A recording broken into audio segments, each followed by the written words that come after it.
real pleasure for me to introduce Garland, who's presented many times before at Dorkbot throughout the 9 years that we've been running.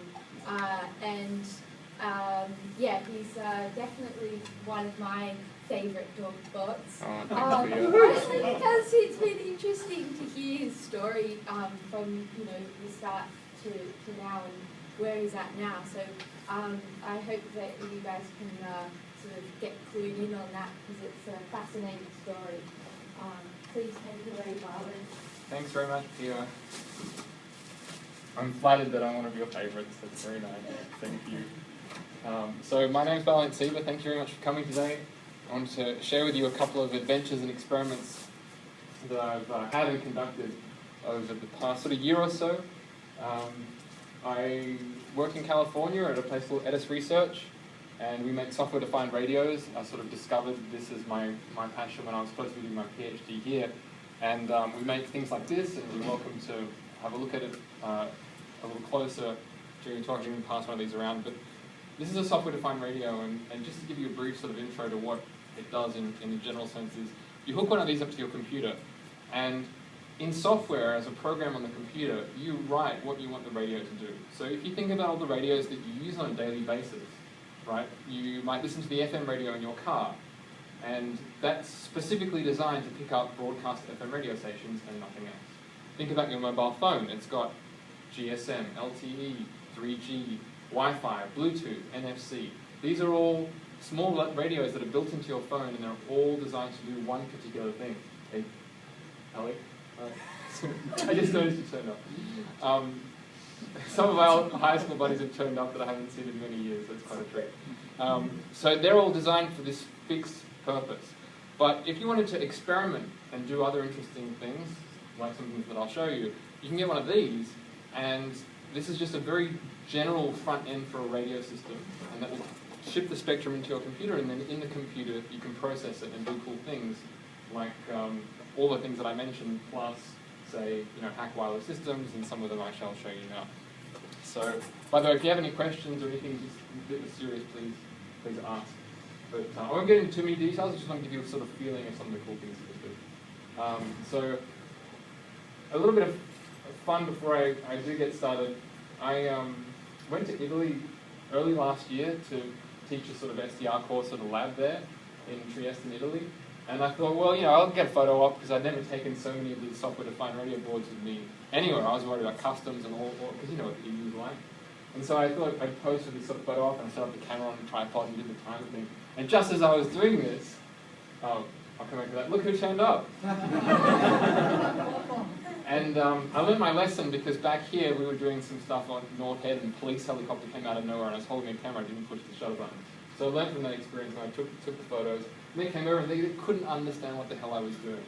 But I tend to run into the police like I was recording stuff from SFO and somebody called the cops and the woman came out. And it was all caught on camera, it was great. But this was the group that we were teaching, and it was really wonderful because they're represented in I think 25 different developing nations, so it was quite a lot of fun. But today I'd like to talk to you about spectrum monitoring. What is the radio spectrum? Drones. I think drones have been getting a bit of press lately. Restaurant pages, I'm sure you're all familiar with. A NASA space probe we got in touch with. RFID and keyless entry, like on a Prius, you can just walk up and open the door and it'll unlock. So we'll see how much we get through within the time allotted. But this is what's called a waterfall plot. So if you imagine from left to right, this is actually frequency, and then from top to bottom, it's time. So you're looking at maybe, a second's worth of the radio spectrum. And the intensity of these lines and dots and so on are the strength of the radio energy at that frequency. So what we're actually looking here is part of the mobile phone band. And you know how we used to have 2G and now 3G and 4G. This is these stripes here because they're narrow. This is actually the 2G GSM signal, and then these wider ones are the more complex 3G signals that allow you to transfer more data through. This is how we sort of visualize what's happening on the radio spectrum. And what's interesting here is that these things are coming down from the cell tower because they're constant, and these bursts you see here are actually traffic that's being transmitted from a mobile phone back up to a cell tower, because they happen in bursts Whereas these things, these are called control channels. These are always transmitting and telling your mobile phone about the network that it's connected to. So monitoring the spectrum is really cool because you can discover all sorts of interesting signals that are out there. And the cool thing about modern SDRs like this is that you can hook them up with really high bandwidth interfaces like USB 3 and then sample a huge portion of the spectrum. So that's that picture there. And so this is like an animated version of the waterfall we were just showing. You've got bursts coming from mobile telephones as people talk on them, and then this is the control channel from the cell tower. Now, what's actually really cool is that I have set up my very own cell phone base station right here. And if you want to, you can pull out your mobile telephone, switch to manual carrier mode, so if you have an unlocked phone, do a search for a carrier, and you should actually see a carrier come up that doesn't really belong in sort of the popular three that we know in Australia. Now if you want to actually log on to that one, select that as your carrier. This is actually the log from the software. It's called OpenBTS, and it's a completely free and open source implementation of the GSM mobile phone stack. So I've actually got 2 phones here that are currently logged onto that, and so you can call me if you like. 2104 is my number, and if you want to allocate your own phone number in the system, it should send you a text from 101. All you've got to do is text back the phone number that you want, and it has to be at least 4 digits long. So what I can do is if this thing will still work, I'll just call myself, see some activities happen there, and then this is ring. So I'm calling from the iPhone to this phone. Let's see what happens if I answer. Speakerphone. Is this thing working? Yeah, there you go. So, I'll keep the call going, but one nice thing is that this entire phone base station is actually running on this little guy here, right? This board. This is actually an embedded software-defined radio. The entire thing is running in this device. So the bottom is a dual-core ARM processor with an FPGA fabric, and the top is the software-defined radio. And it's actually running off this battery pack. So this is actually completely portable, battery-powered, software-defined cell phone base station. So has anybody had any luck finding it? What's it called? It should come up as China Mobile. China Mobile. I got it. So if you log on then, so what I'll do then is on this screen, hopefully I can show you. That's the one. So this is the waterfall of that particular cell phone. I'm picking it up with this software-defined radio here, right? That's actually the signal coming down. And if you want to look at the traffic going back up, then we just switch frequency to the uplink, which is what your mobile phones are going to be transmitting on. And hopefully we should... So this is actually these are all the bursts coming from your mobile phone right now, back to the base station. Does anybody want to try 2104?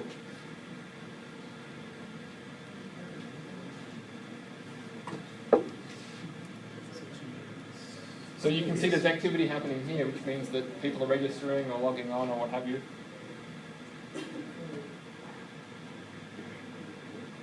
Now, there is one caveat here. I think if too many of you have logged on at once, it might overload the full thing. I think you're unlocked on me.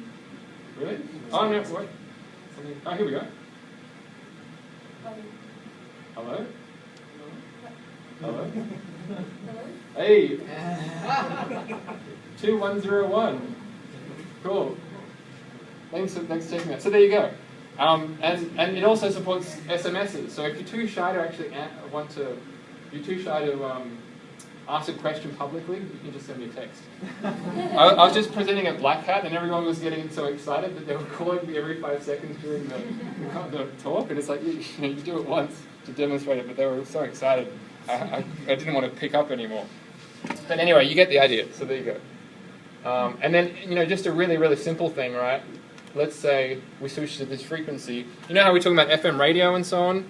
This is much more complicated, but this is just a normal FM walkie-talkie, right? So if I say something, you can see that this is being modulated with my voice. So every time I talk, it does that. And if I unmute it, test 1, 2, 1, then the software-defined radio is now acting like a normal FM radio receiver, and it's just picking this up. So they're extremely flexible. The same technology can run both things. So that's the demo. Let's get back to the slides. So software-defined radios can actually import even greater bandwidth, so over 10 gigabit Ethernet, and this is actually the equivalent of 500 FM radio stations, this entire thing. So you can pull in a huge amount into a computer. And if you don't like the fancy graphics, you can kick it old school with this SDR. This is actually the same sort of spectrum, but just with the terminal characters. So if you ever want to figure out what car I'm driving around in, it's the one with the antennas stuck to the roof. So I was in Vegas and I had some of these software-defined radios in the back, and I was driving around and I'd written software to scan the radio spectrum because I wanted to see what it looked like, and especially as I drove around how it would change. So this is sort of what you get. Blue is the average value at each of these frequencies, red is the maximum energy, and green is the minimum. And as you go through it, it logs the GPS code, and then it tells you what frequency it's looking at. This is another part of the cell phone band. And as you go through, you can see it change, and it's interesting to see what's in use and what's not. But because you've got a GPS on there, it also logs on the map every point at which you import some of the spectrum, so you can look at spatially how it changes. And this is very interesting to people that want to find road transmitters or manage, governments that want to manage the spectrum and so on. And then you can also do really, really wideband FFTs, so really wideband spectrums. So this is like the whole of the mobile phone spectrum, or the whole of the 2.4 gigahertz ISM band, which is where you use Wi-Fi and Bluetooth and all that sort of stuff. So I showed you this. This is the USB 3 thing that I like to use a lot, and it covers a huge frequency range, which makes it very versatile. How much does it cost? So this one's $675 US. What's the range? The frequency range is 70 megahertz to 6 gigahertz, and it's USB 3, so it's bus powered, so you can just hook it straight up to your computer. Does it have multiple inputs so they turn to connection signals? Yeah, so for example, the B200 and the B210 are different simply by how many channels they have. So the B200 has 1x1, 1 TX, 1 RX, and 210 is 2x2, so 2 TX, 2 RX. And you can do some simple sort of directory finding with that. So let's talk about some drones now. Each of these backgrounds actually show you the signal of the content that I'm going to be talking about. So these are the remote control signals from people controlling the drones. They have drone meetups, and I went to one in Berkeley, and I thought it was pretty cool. I actually recorded some of the signals just to see what they look like. And Make Magazine was there, and they did this little video piece. This is when they do the drone races. And part of the problem is drone racing is growing in popularity. They have these goggles, so they have cameras on the drone so they can see from the point of view of the drone. Having more racers turn up at your local meet can be a literal growing pain. But the problem is that they use analog video downlink, and they occupy a huge amount of bandwidth, and so they have to manually coordinate the frequencies that they use. And I thought, well, that's a bit of a pain. Maybe I can do a little bit of a prototype. So I got a drone as well. This is a 3D Robotics X8 Plus, and it's a bit beefier because it can carry a considerable payload. So it's the very first time I flew it, and it's really cool because it's actually really easy to fly. And they land themselves, and the autopilots on them are really quite incredible. And not only that, but they also in real time downlink the telemetry from the drone to your laptop. So this is APM Planner. We went to a park, and you can see that it's showing the flight trail, and also stats like altitude and orientation and all that sort of good stuff. So this embedded radio that I was showing you, when it's actually nicely put in a package, like this, I strapped it to the bottom as the payload. And you saw all that spectrum monitoring stuff I was doing. Well, I thought I'll port it to this guy, so it'll run there, and then plug in a little USB Wi-Fi dongle, and then talk to it in the air through my laptop. So it broadcasts as an access point, and I just hook into it, and these are the same graphics as you saw before, but it's being collected by the drone 25 meters up in the air. And what's really cool about that is 25 meters up in the air, you don't have the obstructions that you have on the ground. So from the point of view of the drone, you can see a hell of a lot further. And so this is an example. This is the frequency on the ground, and the frequency up in the air, the spectrum, everything's about 20 dB stronger. So it allows you to capture a lot more. So that was interesting. But back to the goggles, I thought, well, let's try and do this digitally, because if you do things digitally, you can be more efficient. You can share the spectrum automatically and do some cool stuff. So I put this webcam on there, hooked it up to this this embedded radio, and you can see it on the bottom there. And then I wrote a little bit of software to take the frames from the webcam, modulate them over radio, and then transmit them to the other laptop, and you can see that's the image that comes out the side. And again, this is the waterfall of those bursts being transmitted by the radio there. So then, once that was working, this is a screenshot of some of the open source software that we like to use. It's called GNU Radio, and it's got this nice graphical abstraction layer where you can drop these blocks down that represent processing steps, digital signal processing steps. And so this is the transmitter. This takes in the frames and then packetizes them and then modulates them with a particular modulation scheme and then sends it out to the radio. So it describes the flow, how the data is converted into those radio signals. And then there's the equivalent one for the receiver. But this is when we took it outdoors, and this was the night before I got on the plane to fly here, so there's a bit of pressure on, but you can sort of see what happens. Here we go.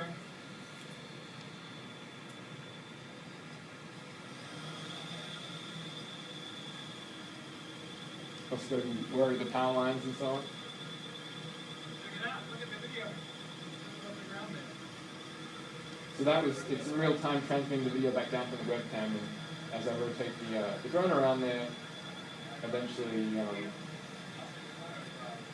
obviously we will end up coming into frame. But the cool thing about this is, remember, because it's digital, if a frame gets there, it gets there in its entirety, and it gets there crystal clear. Whereas with analog, you can get, the snow and so on.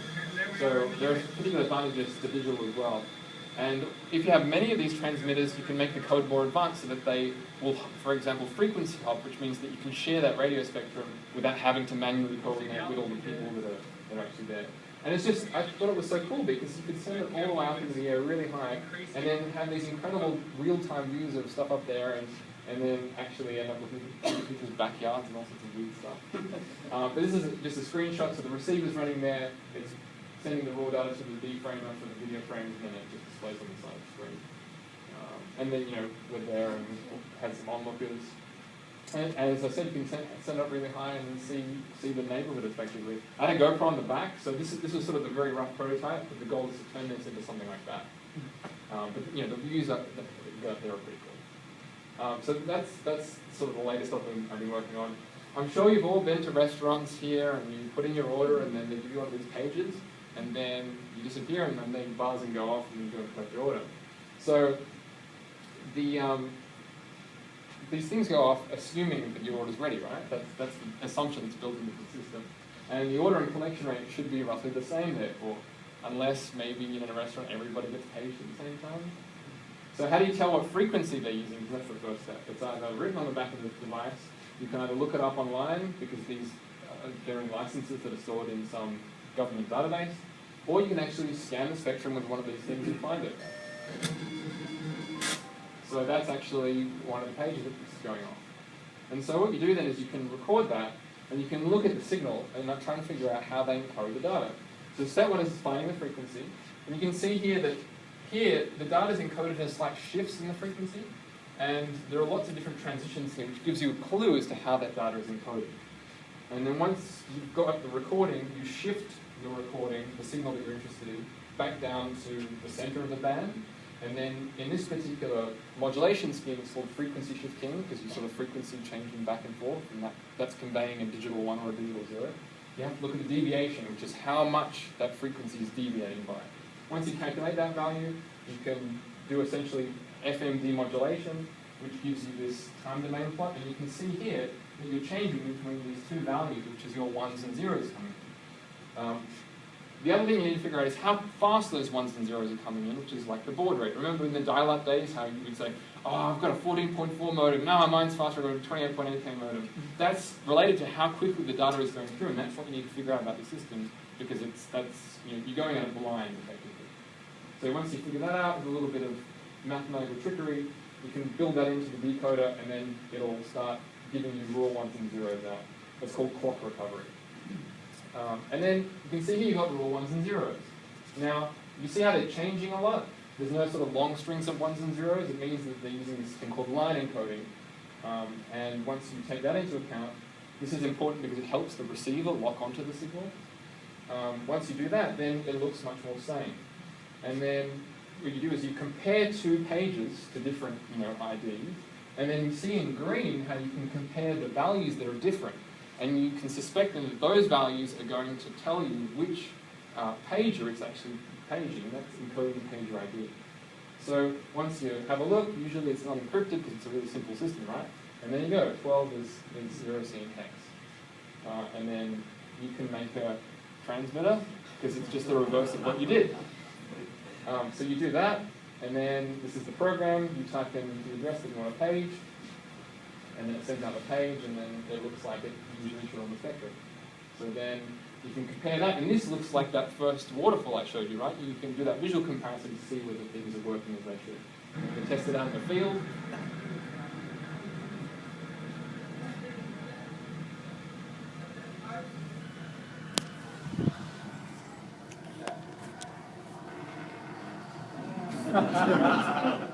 And then you can write a XML RPC interface to show up as a web page on your telephone that is linked via Wi-Fi ad hoc networking, and then you can tell your colleagues, including your boss, that you're just collecting some signals and you're going to go to the bathroom.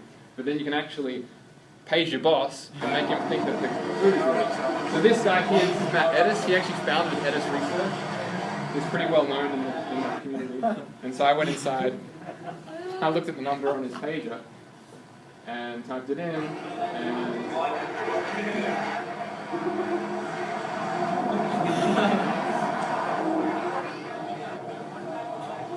and then of course there's all sorts of confusion, right? Because he thinks the order's ready. Naturally, this poor lady behind the counter thinks the order's ready. She's scrambling to figure out where the hell his food is. And he immediately knew, because whenever I turn up with the video camera, he always says I'm making him nervous because he knows that I'm up to something. But we had a good bit of fun too, because this slider here is also part of the program. And if you drag that slider from the left side of the screen to the right side of the screen, it's going to page every single address in the room. Now, I didn't do this, but somebody may have, and it was very interesting to see everyone get up. So that's one paging system, and they're all slightly different. There's another one that uses the old POXAD protocol that was used for the old beepers. And you can get some free software that also fits into this framework, and you can see that it's decoding it there, and when you analyze the data you can figure out how the pager ID is encoded into the address, and then again you can create a transmitter. 46, you can see it going up there, and then 46 goes off, and then I think they have this style here in 39, and then we'll do 56, and we'll do 83, and then 82, and 78. These are my dear colleagues. What's the point?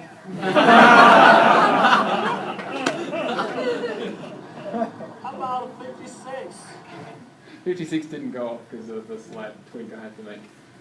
But these pages are also cool because you go to them in the restaurant, they give you it, then you sit down at a table, and underneath the table is an RFID tag. So this will read the RFID tag, transmit back to the kitchen where you're sitting, so that when they bring your order out, they know where to take it. And again, this uses Zigbee. If you've heard of Zigbee, there's this open source protocol stack that you can put into the software. This is decoding it here in the restaurant.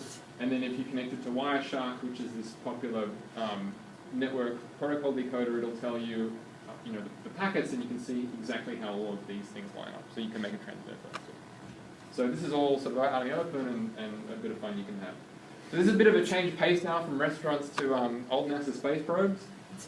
The ISE-3 space probe was launched 3 decades ago. It's called the International Science Explorer. And it has been in a heliocentric orbit. It was originally designed to study the interaction between the solar wind and the Earth's magnetic field. And it had a number of firsts. So it was renamed later ICE, but it was the first spacecraft to go into this L1 Lagrange point, and I'll show you what that looks like in a minute. But it's a special point between the Sun and the Earth where the gravity fields effectively cancel out, and it's a nice stable position. And no spacecraft had been put there before, so NASA wanted to experiment with that. And also, every other nation had a space probe heading out to pass through the tail of a comet. And of course the US was lagging behind in that, so they repurposed this, changed its trajectory to be the first to pass through this other comet. And so they had created this mind-bending orbital maneuvers to take it through L1, which is here, and then go to visit the comet. I mean, somebody apparently in NASA was able to visualize this all and come up with it. It blows my mind anyway. But if you look at the original trajectory, way back when, this is the Sun out there, and the Earth is in the center, and the camera follows the Earth around as it orbits the sun. So this is the L1 point. You can see they put it into orbit around there. When they were done with that experiment, they did a number of flybys through the moon, and then they did the final flyby by the moon, the lunar flyby, to send it out into this heliocentric orbit around the sun. And then it was eventually put into a graveyard orbit, and NASA ran out of funding, and they junked all of the equipment that they used to communicate with the space probe. So this is what the probe looks like. It's a spin-stabilized one, so it's constantly spinning, and it has radios on board to transmit data back to Earth, and it has all these thrusters on there. And this was the old telemetry screen that the NASA boffins would look at to assess the health of the spacecraft, and also to look at how the thrusters were configured when they wanted to fire the thrusters. So if you fast forward in time a little bit, you can see here that the space probe is slowly orbiting around, and it's slowly catching up to the Earth, and you can see the date there. It's approaching late last year. It's catching up, getting real close. And in 2008, some amateur radio people ended up picking up the signal from the space probe. It wasn't transmitting anything, it was just a lonely carrier, but they picked up the signal, so it was still alive and it was still working. This is long past since when the batteries have died, and it's just purely operating from the power of the sun. And so this is a way of visualizing that orbit as it came back to the Earth. But the Reboot mission was born. These people ran this crowdfunding campaign, raised $130,000 to reboot the satellite, get in touch with it, and hopefully bring it back into orbit around the Earth and open it up for public science use, because it had all this public science instrumentation on board still. And so the idea was to turn it back on and bring it back to life and sort of open source the whole project, which is a pretty cool idea. But time was racing against the team because, as far as they knew, there was some fuel left on board, but only enough to complete this trajectory maneuver before a certain point in time. So what this is known as a delta V requirement. Delta V is basically creating a change in velocity on the probe to move it out of its current orbit and then bring it back into orbit around the Earth. So the further it keeps going, the more fuel you need to burn, the higher your delta V to make that correction. And then you get beyond your 100% level, which is when you don't have enough fuel to bring it back at all. So we had this sort of hard limit. And we need to get in touch with it. So what do? You go to the largest radio telescope on the planet. This is the Arecibo Radio Telescope in Puerto Rico. You might remember from Contact and from Goldeneye, that's it. And what was interesting here is that because NASA had thrown out all of their old radio equipment to talk to this thing, they got in touch with us, and I joined this team, and we recreated the old NASA modems to talk to the space probe using this very technology here. So basically open source software and a couple of these radio boards. And it was interesting because we needed to find all the documentation to describe this, and so my colleagues went sort of, how do we describe it? NASA dumpster diving to find all the old documentation. And there was a lot of conflicting information there too, so we had to filter out and figure out what the hell was going on. But we built it all, we flew over there, we set it up, and so, you know, it's an absolutely huge dish. It's 1,000 feet across, 300 meters in diameter. The scale is incredible, and you can walk along the walkway here, and then you go on the platform and go into the dome. And this thing, the structure itself is huge. They have like 3 levels in there, but of receivers and transmitters and So does the pointing ability, does that have, considering it's a big hole? it's not great, but you know, when you line up within a particular window, you can steer it, which is why they have the platform. The platform rotates, and the dome actually moves along the azimuth arm. So they have a little bit, yeah. So we hooked all our gear up. This is the patch panel they have here. We hooked up our radios to it, and we picked up the signal. It was very, very weak at first because they weren't quite pointing directly at the space probe. It was a matter of actually just doing a bit of a spider search, it's called, and narrowing in exactly where the probe is. And so you can see this line here. This is actually that lonely carrier being transmitted from the space probe. The reason why it's diagonal is because of the Doppler effect, Doppler shift. The Earth is rotating, and the space probe is also moving toward the Earth. And when you combine all that, you actually end up having the frequency shifted, much like when you have an ambulance drive by you and you can hear the pitch of the sound changing. Same concept. So once you actually lock on, then you have a really strong signal once they were able to point directly at the thing. And then we started sending commands to it to wake it back up again. And so we had a custom power amplifier shipped international express from Germany, installed in here to give us this huge amount of power radiating from the dish. And I was just standing there with my little antenna, same software that you saw before, just getting any of the radiation that might leak over the side so that I could check that we were actually sending stuff up into the sky. And then this is what happened. we saw it come alive, and we were really happy. That's my friend Austin. So this is where we saw that lonely carrier suddenly come alive with telemetry, and then we could actually start decoding and figuring out what state the probe was in. And so this is the telemetry signals coming down on the 2 different channels from the space probe that we were listening to. And then this is what it looks like. But then I wrote some additional software to actually read that raw data in and then tell you actually what's going on. So like the 28 volt bus voltage, how much current is being consumed, the state of the 2 redundant hydrogen propulsion systems, the spin rate of the spacecraft, the angle to the sun, all this sort of stuff. And then this is actually what the space probe sounds like. It can transmit data at different rates depending on how far away it is from us. So the further away it is, the slower you want to transmit. But this is running at 16 bits per second, so really, really slow. And then we can go at 64. You can hear it come up out of the noise.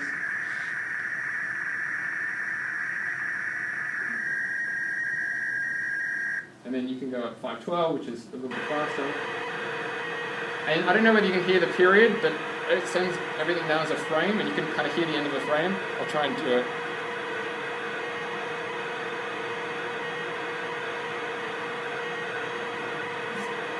Or maybe I've just been listening to it way too much. And then you go at a blistering 2K. And I'll just let this play for a second, because you can see that as this data is being received in real time, this is just showing different elements of the demodulator. That as the data is coming down, I can check the rate at which it's coming down. As we saw with the pager stuff, I mean, it's all sort of very similar concepts in each of these things. With the pager stuff, looking at the signal and turning it from that raw wave into ones and zeros. So if you watch now, I'll switch to the parser. So this is the raw data coming in for each of those frames. And then you can switch that. These are now the analog and digital subcoms, which contain different bits of information about the probe, different elements on board. And then here, you can look at like the command counters, how many commands we sent up. So we would try and set a command up, and then we could verify whether it was accepted by the probe when one of these numbers was incremented. And then the real-time state. So then the idea was to actually fire those thrusters now that we knew everything was kind of working, and then hopefully get them to light up and then bring it back into orbit around the Earth. And unfortunately, this is where we had a letdown, because there's an accelerometer on board, and every time we would hope to fire one of the thrusters, you expect an impulse, which would be registered by the accelerometer, sent back down, and then we would see that to note that there was a successful firing. And what happened was, we would commonly see one little burst and then nothing. And so unfortunately, we couldn't bring it back to Earth. And the reason was, we tried lots of different times because there are all these redundancies in the propulsion system. But the theory is that there was actually still fuel on board. It was logged as such, and various additional clues, such as when we turn the tank heaters on, looking at how the temperature would change, would indicate that there was fuel. But one theory is that with this design, there's nitrogen pressurant that's pumped in there to force the fuel out of the tanks and down through the rest of the system. And over the 3 decades, unfortunately, that pressurant might have escaped, because you only need a very, very small leak. And so that might be what happened. But it was still pretty cool, and it's just gone back into orbit around the sun again. It'll be back. Unfortunately, this thing rebooted itself because we had turned on all these science instruments, and it veered too much out of the orbit we thought it would take, and there wasn't enough sunlight, and when it goes under voltage, it reboots, and the transponders come up, they turn back on, but they come up receive only, so we can't actually hear it and pick it up anyway. So that was a bit of a bummer. Google was nice enough to follow us around on this project, and if you want to see and learn more about it, you can go to spacecraftforall.com, and they made a pretty documentary video and showed all these nice, pretty visualizations of the orbits and so on. And that's the team. And they were all pretty much based in the old McDonald's on Moffett Field Air Force Base, in just outside of Mountain View. So that was good fun. Oh, and then I don't mean to show off or anything, but this kind of mission gets a little bit of attention. So if you happen to get the December issue of Playboy, then, There's a nice photo of us with the full story in there. What's that? That's the best excuse you can get. Exactly. Just for the articles, they say. Yeah. So, well, it's an interesting one. All right. So I'll quickly touch upon a couple of other things because I know I'm running out of time. But a typical 747 has lots of radios, and that makes someone like me really happy. And if you've seen me talk at previous Dorkbots here, especially, this was one of the first things I did with software-defined radio, which was decode the transmissions from aircraft. And interestingly, this sort of encoding scheme is shared with something else. I mean, this is all sort of common stuff. But once you start decoding it, then you can, this is now the west coast of America, you can draw these pretty trails for all the aircraft that are coming in real time and then see what the flight paths are and color code the altitudes. And it looks really interesting. You've got SFO and SJC and Oakland Airport. And then, because you also have altitude data, you can go 3D, and this Virgin American plane is taking off from San Francisco Airport, and you can visualize the entire thing in real time in 3D. And then you can go the extra step of creating a virtual cockpit view, so it's as if you were flying the plane and you had the point of view of the pilot. And so that's the same plane taking off from the airport. And you can do this kind of cool stuff. I left one of these systems running here for Sydney before I left, and unfortunately got taken down. But there's San Francisco and the Bay Bridge and so on. And this is actually back in Sydney. Another system that they use simultaneously, you can see balloons popping up. This is like the text messaging from the aircraft systems and the engines. So the engines, for example, send performance reports back to Rolls-Royce and air traffic control information and waypoints and so on. And so this all comes up and you can spatially plot this out. And this is particularly interesting, unfortunately, in the context of recent airline disasters, because all these automated systems will be sending this information back. And for example, with MH370, somebody ended up turning all this off. So that's the secondary system. This is where the aircraft is actively transmitting stuff out. Remember, we got the old school primary system with the big honkin' radar antenna at the airports that turn around like this. So I thought it would be interesting to have a look at that. And I noticed that you'd have the bang that would be sent out. So the way it works is the radar transmits this big pulse, and then it waits to see if any echoes come back. And those echoes will come back from metallic objects like planes in this stuff. And so I saw, when I recorded it, just with one of these radios and a little antenna there on the hill, this bang come back, and then I saw these little pulses after that. So echoes are coming back. It's probably going to be big structures on the ground, but let's have a look anyway. So once you do that, I've skipped some steps here, but you can write some software. Hello?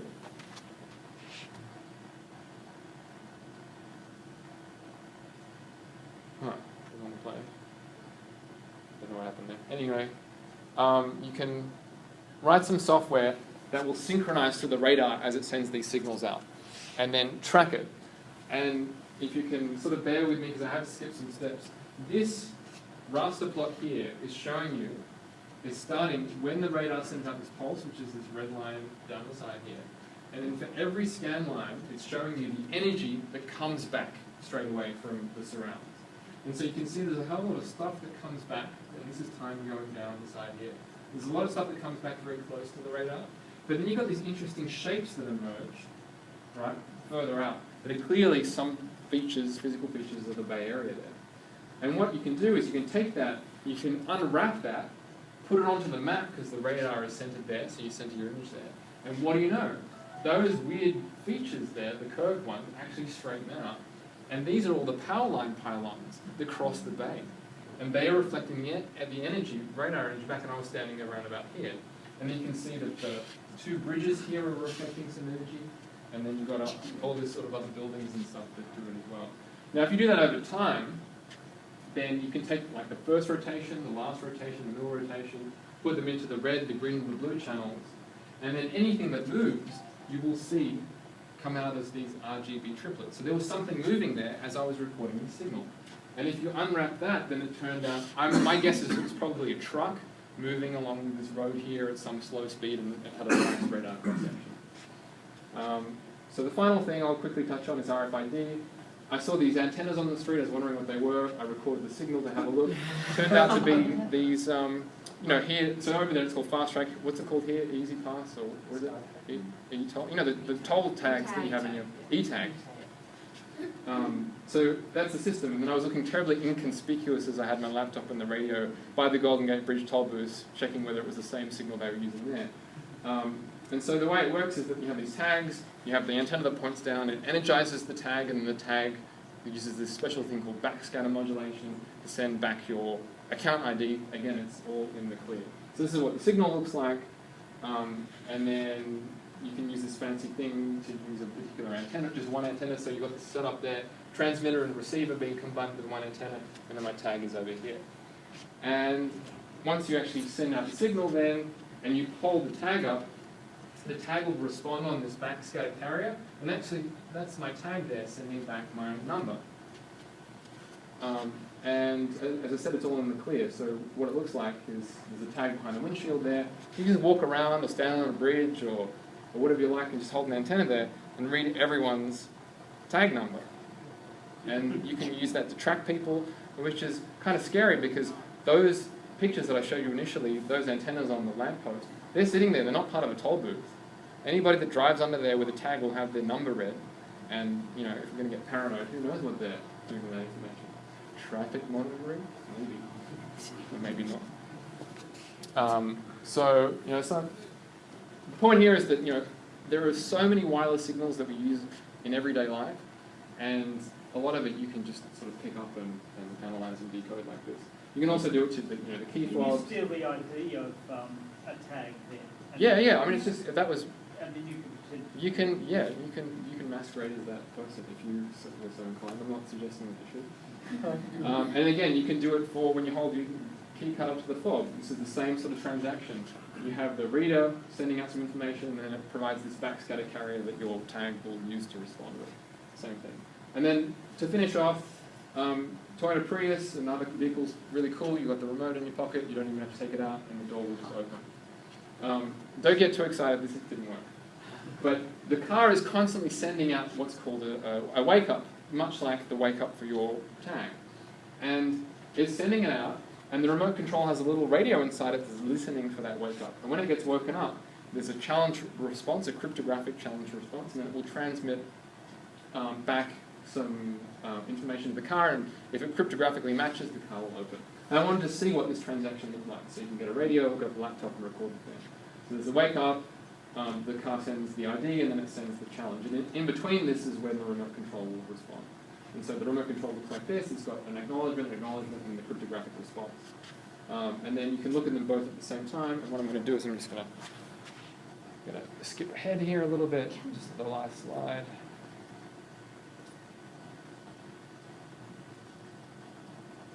So what I wanted to do is I wanted to try to separate the remote control from the car. I wanted to have the remote control somewhere else and send the signals, relay the signals from the car somewhere else, have the remote control there, and then have the remote control send its thing back thinking that it was next to the car, but in actual fact it's somewhere completely different, and then ship that back to the car, replay it to the car, and have the car think the remote control's there and open up. Now, I had a feeling this wouldn't work, and the reason why it didn't work is because of latency, and they've implemented it correctly, which is good for all you keyless entry vehicle owners. And this is because if you look at the two signals on top of one another, you can see that here is the wake-up, here's the act, here's the wake-up, act, challenge, response.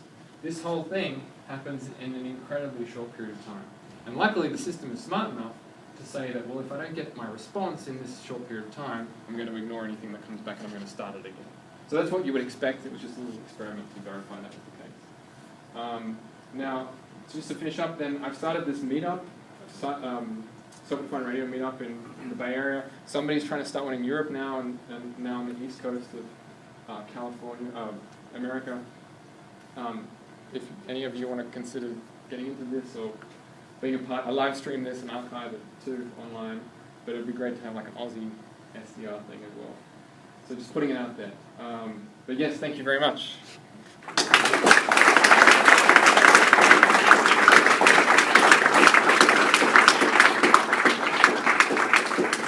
Any questions while I tear down? We've got people in the back with their hands up. Oh, some light. Yeah, just yell out. You mentioned a bunch of the stuff you was in new radio, the software, right? Yes. Is that the only software you use? Was that all new radio? Um, Other stuff as well? Well, I mean, some of the pretty visualizations and analysis that you saw there, there's one particular package that I really like called Boardline. And it's a really nice way of analyzing signals. I use it a lot. But mostly, yeah, it's GNU Radio. And then, if it comes with a lot of functionality, but I also write all sorts of additional, they call it out-of-tree modules, so you can extend the functionality, like, with the fast-track decoder, I wrote a block to explicitly talk to the fast-track protocol. And then the other ones, other things. And then a lot of the other stuff also, like the high-level logic, is Python, because GNU Radio runs both C++ and Python.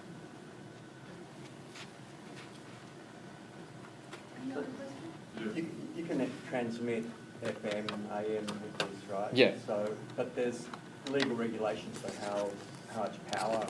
Yeah. Well, so operating in the grey area. Technically speaking, so I'm recording this, and please don't quote me on this, but suffice to say, you should only ever transmit in the bands that you're licensed to transmit in. So you're automatically given a license effectively to transmit on the mobile phone bands when you buy a mobile phone.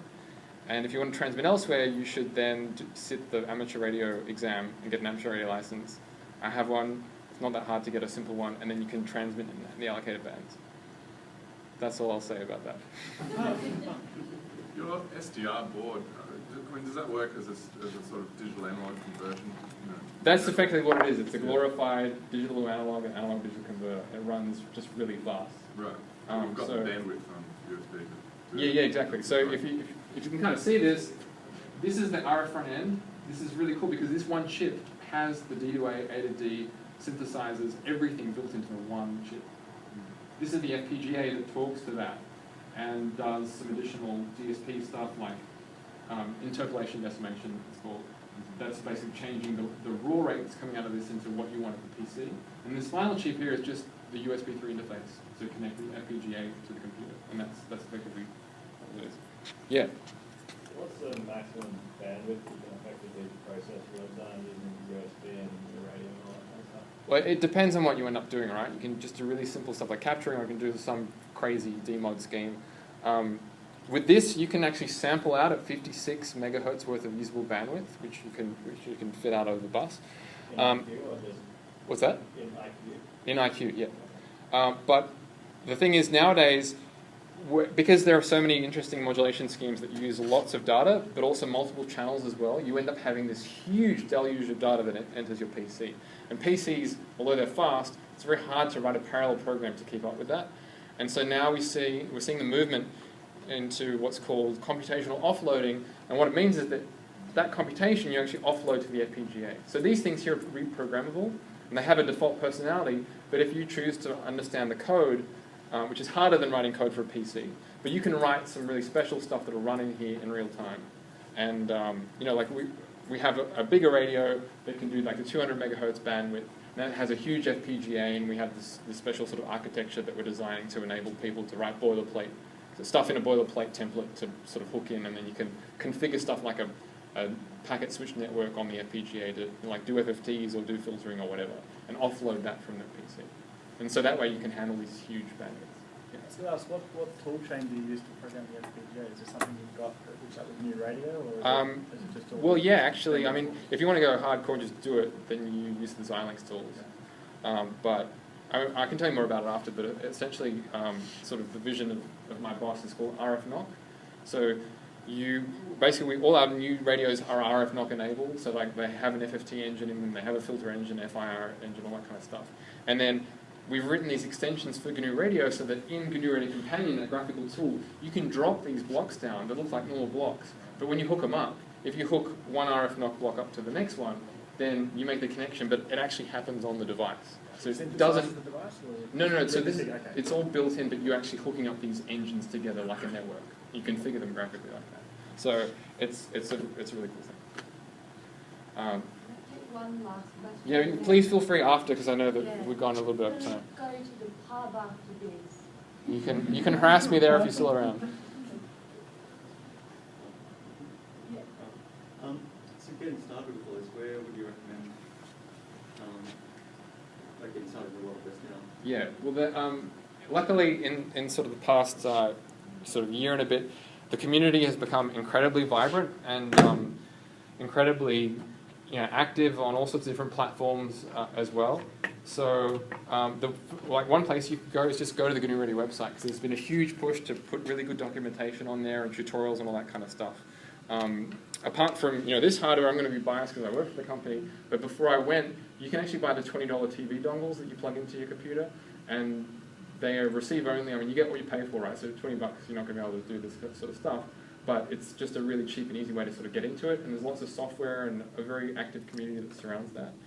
So even just Googling that kind of thing, there's a huge treasure trove and lots of GNU Radio tutorials on YouTube and all that sort of stuff. So there's heaps of stuff out there. Thank you, Marlon. Yeah, thanks again.